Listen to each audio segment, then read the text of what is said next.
It's 6 o'clock and time for ITV News on Channel Television.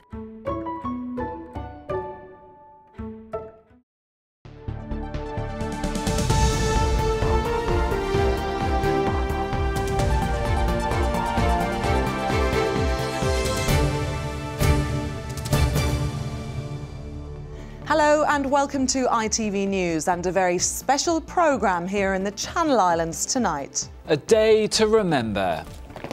It's wonderful to think that they still appreciate what happened so many years ago.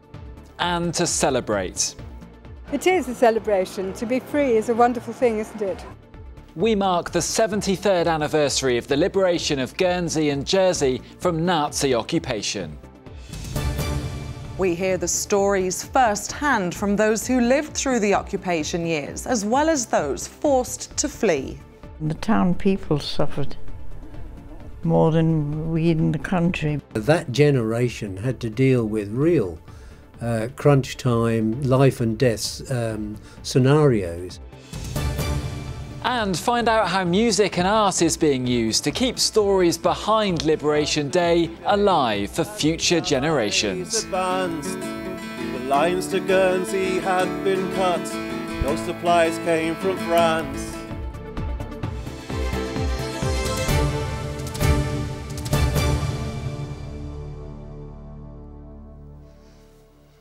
Good evening. It's been a day of commemoration and celebration as people in Guernsey and Jersey have marked Liberation Day. Both islands were freed from Nazi rule exactly 73 years ago on the 9th of May 1945. In tonight's programme, we'll hear from islanders who lived through the occupation and from those helping to keep the island's history alive, as well as from our reporters who've been soaking up the atmosphere across the islands today. Well, first of all, let's cross live to our reporter, Daniel Skip. And Daniel, a tremendous turnout in St Helier today. Yeah, Jess, Liberation Square, where I'm stood here now, was full of people earlier on. We had dignitaries, veterans, even people visiting from the UK, all here to remember that moment when Jersey was finally liberated from German ruling. Now, it is still a bit of a party atmosphere here at the moment. They are just winding down the stage. But there was quite a serious tone earlier on in the ceremony. In fact, it was quite nice, I think, to see some of the veterans who, as I say, here today, see them get quite emotional about the ceremony. Also very proud as well when they saw the flag being raised, because that was the moment that islanders finally realised that they were free. That roaring cheer says it all. 73 years on, never has a day meant so much to an island. I remember things as they were on the day. I can still see Mr. LeBrock in that corner, and I can still see the flag coming out of there. I was waiting for us. Very sad memories, but on the other hand, we came through, we've got through. It made us generous, it made us strong. We didn't probably realise as children how difficult it was. You'll never forget, we were at the same school together, and you never forget what happened during those years. In beautiful sunshine, the sound of music and dignitaries' shoes filled the streets this morning. Their destination, Liberation Square, for the bailiff's big speech and an important reenactment. Live performances kept the crowds in high spirits. Any opportunity to wave today's must-have accessory, the flag. It made me proud to be Jersey, and it was marvellous. In his speech, the bailiff encouraged islanders to use their vote. Today it's about freedom, and in particular freedom carrying with it a right to vote in elections and choose your government, and I encourage everybody to go out to vote next week. But for many today was less about looking forward and remembering the past. I hadn't seen my grandparents, and because I didn't really know them, and it was very sad because my mother cried all the time. She hadn't seen her mother for 5 years, and her father, so it's very special. I can tell it means a lot to you, and that's yes. why you think it's important to be here today. Yes, definitely. After time for reflection, the time for celebration began. And the cars came out, for the cavalcade. Just imagine 73 years ago today, the smell of petrol thick in the air, the hooting, the flag waving. This is the atmosphere, this is what it was like on Liberation Day. And for years to come, Jersey will do its best to keep recreating this day in honour of the people who lived through those 5 years under German ruling. Yeah, Islanders will remember. They will also celebrate too. We are expecting the celebrations to continue well into this evening. Should remind you, no bank holiday tomorrow, so there could be a couple of sore heads in work on Thursday morning. Certainly will. Daniel Skip in St Helier tonight. Thank you. And away from Daniel, we can go straight over to Guernsey next, where the commemorations and celebrations marking the island's liberation have also been the focus of today. And Rob Moore is live for us in St Peter Port tonight. And Rob, those celebrations are also still ongoing. They are right now. You may even just be able to hear behind me on the Albert Pier. They've got Lib Rock, the Liberation Day concert. Later on, there'll be fireworks over the harbour. So it has been a jam-packed day with services of more sombre reflection and, as you say, plenty of celebration. Happy Liberation! Flying the flag for Guernsey 73 years after the island's liberation. The cavalcade's vehicles and drivers dressed for the occasion. Yes. Talk me through the outfit. I'm a Queen's nurse. I see. Yeah, military nurse. Yeah. World War II style. This is military police. Military police. A real sense of celebration in St Peter Port today. But each year, on the 9th of May, the joy of being liberated is balanced by memories of the hardship islanders endured and the sacrifices made by armed forces to free them. Earlier in the day, a tribute to those servicemen as both locals and visitors, young and old, gathered to see the parade, inspected by the Lieutenant Governor. It's magnificent. It's wonderful to think that they still appreciate what happened so many years ago. Well, this is my first time I've seen it. I come from Guernsey originally, but yeah, this is my first trip over here, and coming for Liberation Day is fantastic. You explain to me, what's Liberation Day? Why is it so important? Because the Germans surrendered and left from Guernsey. Yeah, do young people like you, do you still kind of appreciate how important that was? Yes. And still they lined the streets as the parade marched on for a special service at the town church. It's hugely important to remember what happened during those years and to give thanks for all those who brought about the liberation. And today, Guernsey did that. It gave thanks, it remembered, and most of all, it celebrated the end of the occupation. So lots happening today in St Peter Port and around the island, and taking in the liberation festivities is the man with me now, Chris Oliver, a local historian. Let me ask you, first of all, Chris, what you saw today, what did you make of the way we continue to mark Liberation Day? Great day. It's always a great day when there's good weather. It brings people out. We do it in a particularly good style here. So you've got the commemoration in the morning. So we watched the church parade this morning. We saw the troops, we saw the cadets, we saw the veterans, the Chelsea pensioners were here again. Absolutely superb. And then the theme changes around lunchtime from commemoration into celebration. And we see the crowds come out, the families enjoying the day, going and having something to eat. There's all sorts of stuff to eat and everything like that. And you drink here and games to play and things to buy and everything like that. And then it continues on into the evening here.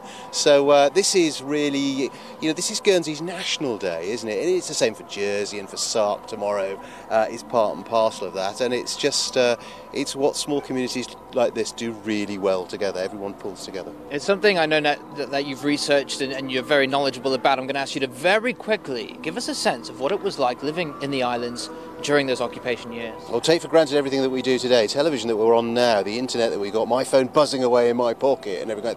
None of it's there. And imagine that now you've got people who are telling you what time you can go out of your house and what time you've got to be back in your house, and whether you have people that will be lodged in your house, and the only access is a press that is governed and has stories that are in there, what you can eat, what you can't buy in the shop. 75 years ago, almost, and you've got a world that's completely different to the one that we know today, all within living memory. Absolutely. Chris Oliver, thank you very much. And there are many islanders who are able still to share those memories of the occupation period. I met one recently. She's 108 years old, evacuated from the island just before the occupation. Her name is Ruth Berry. We're about to meet a very special lady. She evacuated Guernsey just before the occupation with her 3 boys. She's 108 years old. We're pretty sure the oldest evacuee surviving. So come on through. And this is her son Roger as well. Hi Roger. Hello. How are you? Very well, Hi thank you. Ruth. Yes. Hello, how are you? Nice to see you both. Have a seat. Yes. Have a seat. Thank you. Lovely to see you. It's now 78 years since Ruth and her son Roger evacuated the Channel Islands with thousands of others. Like all of the mothers with children group, they were offered the possibility of getting away on one of the boats. And the boats actually were boats that had come down from Dunkirk after having finished doing the huge evacuation there. It was the summer of 1940, and the Germans were nearing the islands. The occupation was imminent. Roger was just 3 weeks old when he and his 2 brothers, Kenneth and Paul, along with their mother, boarded a ship, the Duke of Argyll, bound for England. But as they crossed the channel, Ruth spotted what they thought was the periscope of a German submarine and prepared for the worst. So she had to decide, and she was a very good swimmer. She was a champion swimmer at intermediate school. She had to decide what she was going to do if the ship was torpedoed. So she decided that she could save my 2 elder brothers, who were 2 and 4, but she couldn't hold up 3 children in the water, so that I would be left to float away to nothingness. And actually, You say that with a smile now, but what? Well, but I think it was a very pragmatic way of dealing with it, and a very brave way. You get today people say, oh, they're worried because they don't know where their mobile phone is. But here, that generation had to deal with real crunch time, life and death scenarios. The Duke made it across to Weymouth, but on the way they saw other boats that weren't as fortunate. From there, they travelled to Lancashire and were taken in by a couple who worked as bakers. And we're forever grateful for the Lancashire people who took us in. Do you remember Liberation Day itself? Do you remember it being announced that Guernsey had been liberated? Yes, absolutely. I remember Churchill saying, "These dear little Channel Islands are free today." What was that like? That was terrific, yeah. For Ruth and Roger, Liberation Day is a reminder of what they endured, what they survived, and finally what they reclaimed in 1945. Fascinating story from Ruth and Roger there. They, of course, spent the occupation away from their island home waiting to return. There are many others who spent those years in the island, amongst them 2 sisters, Joan and Beryl, whose family ran the village shop in St. Peter in Jersey, and they've been telling Hannah Bechley their memories. When you look back now at the occupation, what are your first thoughts of those years? Defiance, really, and wanting them to go. Life to get back to normal, really. What was it like when the Germans arrived? Quite. Yes, really? Fearsome, really. We dreaded them, and we hated them, frankly. Lots of people in the war had wirelesses that you weren't supposed to have. So did your family have any? Dad, once a day, Dad would listen in. Once a day, about in the afternoon. And we'd go round with the dogs, take the dogs and go round the building to see that, make sure nobody would come in. Oh wow, so you kind of protected the building while your dad listened to the radio? Yes, that's right. And he used to tell his friends all the news. They were quite dark days in terms of food in the island. I know lots of people have spoken about how they were worried about starvation. Do you remember that particular time? The town people suffered more than we in the country, because you had the farms and friends, you could get milk, which otherwise one wouldn't be able to. Your shop was quite near where some Germans were based, is that right? Yes, they were just across the way from us. Yeah, because we used to always sit in the window. See, we had a big bay window. Sit in the window. Now, we always get told we used to sit up there, and they thought, I suppose they thought we were spying, you see. So one morning, we found it all covered up, all painted. So that was the end of you That watching? was it, yes. That was the end of us watching. Tell me then about Liberation Day. What did it feel like? It was a mad day. It was lovely, wonderful. Everybody went out and got in the... we wanted to see the Germans off. So were you part of the party in town?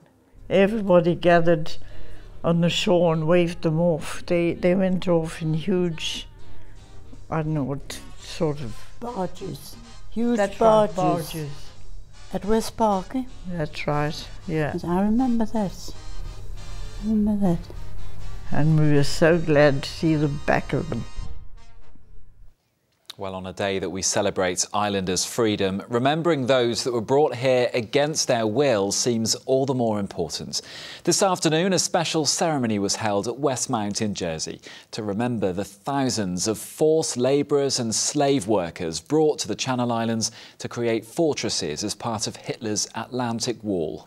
Well, Jersey recently played host to an American film crew here to learn more about those slave workers. Their research brought them to well-known Jerseyman Bob LeSueur, who lived through the occupation. I've been speaking to him and the filmmakers. It's an era that saw remarkable people doing remarkable things in the face of tyranny, a strength of character that's perfect for these filmmakers to focus on. Roger Yeager and Simeon Pinkashov have been in Jersey making a movie on the Russian slaves brought here to build defences for the Germans during the occupation. It could be a war, it could be dictatorship, it could be many other stressful environment. And I'm interested how these people, who otherwise would be very generous and good, behave under the stress, under the duress. But to find those life stories, they needed to speak to the people who'd lived them. Bob LeSueur, who was 19 when the Germans took over, is now 97 years old, and he could help. He told a tale that's been made into a film of its own. Another Mother's Son follows Louisa Gould, who was a friend of Bob's, and of an escaped Russian prisoner who came to be known as Bill. I've got to move him somewhere. Please. She introduced him and said he was French. And I recognized immediately his English was quite good, but it was not English with a French accent. And I just assumed that he was a Russian escapee and thought, well, she's taking a great risk. Louisa was eventually found out and died in a concentration camp, punished for showing such compassion. Russian Bill evaded capture and got back to Russia after the war, and even returned to Jersey years later. These guys were rounded up in Eastern Europe, in Russia, in Belarus, on the Eastern Front. Some were ex-soldiers, some were just unlucky in the wrong place at the wrong time. They were placed on cattle trucks and railed across Europe to St. Malo, and then ended up here to help to take part in the construction of the German fortifications here. It's a fate that could easily have been filmmaker Simeon's father's. He was a Russian soldier who twice had a brush with death. Almost 60 years ago, Simeon heard a broadcast on the radio talking about Russian slaves in the Channel Islands. Years later, that memory was triggered again when reading a book. I suddenly saw the story about Russian soldiers working in labor camps in Jersey, and it clicked, but that took 57 years to click. And that's why I said it meant to be for me to make a film, and here I am. The first-hand accounts of life during the occupation will of course become more and more rare as the years pass. But films like this, focusing on those who lived every second of it, will ensure they're never forgotten. And in recent months, we've seen the island's wartime experience expressed in the arts in a big way. Of course, the most high-profile example is the Guernsey literary and potato peel pie film, which was released in cinemas last month. But locally, artists have also been reflecting on the occupation through paintings, poetry and music. Well, let's go back to Rob Moore in Guernsey now. And Rob, a real range of pieces in that exhibition.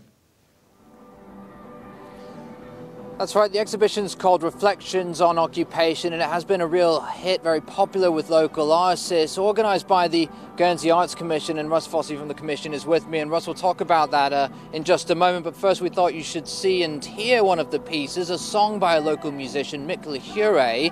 This is Mick's Vega.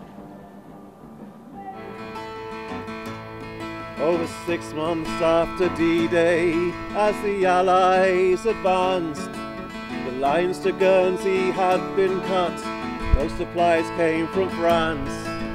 Food was scarce and rationed, people had to make do. The meat was in short supply, life depended on what they grew. Well, the song is about the Vega coming to Guernsey for the first time at the end of 1944.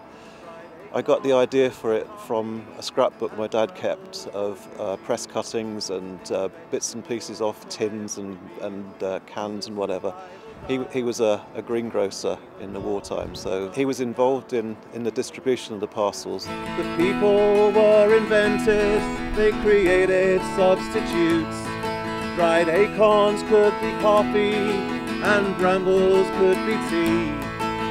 Vegetables for every meal was a survival diet, but even those were running out, the people would soon starve. They hadn't seen that sort of food for quite a long time. I think it was fairly basic things, and it was strictly rationed and whatever, but they lived on pretty much nothing for quite a long time, and it was close to starvation. So anything, they were grateful for anything, and it must have just been quite wonderful for them, I suppose. And the grey boat had a large red cross set on a white background. The boat's name was Vega, it arrived to a joyous sound. Some of it actually makes me quite emotional, just trying to put myself into their place, what it must have been like for them. Today we can't imagine what it was like for them.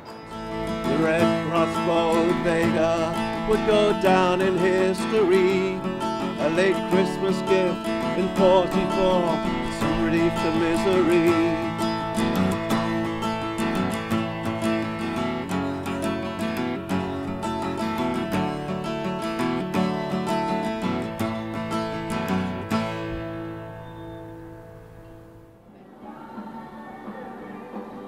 Local musician Mick Lahure there, and Russ from the Guernsey Arts Commission is with me. Russ, that's just one of the pieces in this Reflections exhibition. You put the call out to people to provide work inspired by the occupation. What kind of response did you get? Well, we got an amazing response from the local artists. Altogether, we had over 80 people contribute to the exhibition.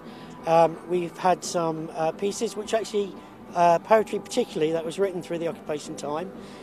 So, people now in their 80s and 90s. We've also had some pieces from 8 and 10-year-olds. So it really is covering the generations. When we talk about the arts being able to tell the story of the occupation, we mentioned it before, the Guernsey Literary and Potato Peel Pie film is maybe the most obvious one this year. Do you think that does have an impact with the kind of wider global audience? Yeah, I think so. I think the story of Guernsey being occupied is not really well told, and we're seeing that from the visitors book at the exhibition, that a lot of people visiting from visitors didn't understand that Guernsey was occupied, and the film is doing the same thing. It's telling the story of Guernsey being occupied, which is it's telling the story to a new generation, which I think is really important. Absolutely, and talking about the film, it was only a month ago that it had its premiere. You might remember here in Guernsey, the cast and crew were over. While they were here, we asked them if they had a Liberation Day message for the Channel Islands, and this is what they said. I am part of a book club, the Guernsey Literary and Potato Peel Pie Society, founded by Elizabeth McKenna. Our Friday night book club became a refuge to us during the occupation by the Germans. It's so compelling. These people had to actually live with their enemy. Next month, Guernsey celebrates its Liberation Day, the day that it was liberated. Do you have a message for Islanders on that day? Oh, Lord. I don't know that I have the right to say that. I did not go through what the people here did go through, and the only message is that people from elsewhere, from the mainland, look at the islands and look at the people and look at what they did and bore with, and they are, one is moved by how courageous they were. I hope that the people of the island know that they are the models for not for another kind of a war, for living with and communicating with your enemy and yet resisting inside and creating a community that is an identity.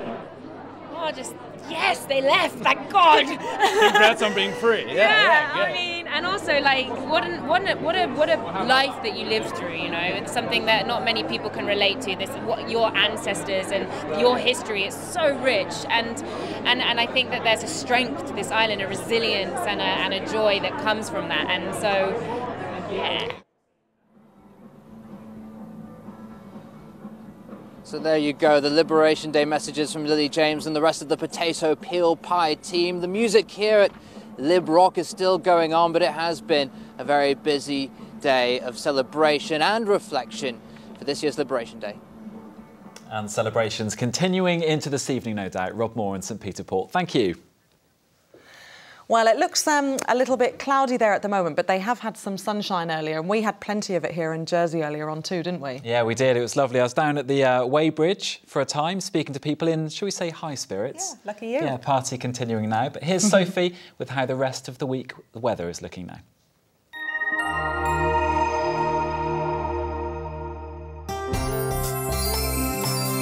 Yes, that's a bright outlook. Yes Electrical, sponsors of the ITV Channel Islands weather. Well, we really were blessed with the sunshine today, weren't we? There is a bit of a change on the horizon this evening. You can see on this chart here that there is a front well out to the west, but it's trying to creep in, fragmenting all the time. But I think there's a possibility that any time now for the next couple of hours, we're likely to see the odd spot or two of rainfall. Not huge quantities, probably no more than 1 millimetre or two, actually. As we head into tomorrow, well, a mixture of fair periods and just that risk of a shower. So just bear in mind tonight, your gardens may get a little bit of a watering. It's not going to be too damp out there, though. There will be some fair periods after midnight, and that sets us up for a fairly good day tomorrow. Temperatures overnight falling away to 9 degrees. The wind's just picking up to about a force 4 or 5 coming in from the northwest. They have been more westerly today and much lighter, and that's what's made today feel so pleasant. But tomorrow, well, this mix of fair periods, some lovely sunshine as well, but also the risk just every now and then of a little shower trying to develop out to the west. Now, actually, when we get the cloud-free skies, the UV index could be a little bit higher than today. We're looking at about a 7, but temperature-wise, probably a fraction fresher, somewhere between 13 and 15 degrees. On the water, slight to moderate, 12 degrees in the water with high tides around about 3 o'clock through to 3:45 tomorrow morning. And that outlook, not too bad to be honest. It's just the temperatures being a little bit disappointing after the mid-20s of the bank holiday weekend. There will be a mixture of sunshine and showers for that 5-day outlook and a moderate breeze. But that sunshine really was wonderful today for the Liberation Day celebrations. Looks as though we'll have a bit more again tomorrow. Many thanks to Zoe for helping me with the summary. Yes Electrical, sponsors of the ITV Channel Islands weather.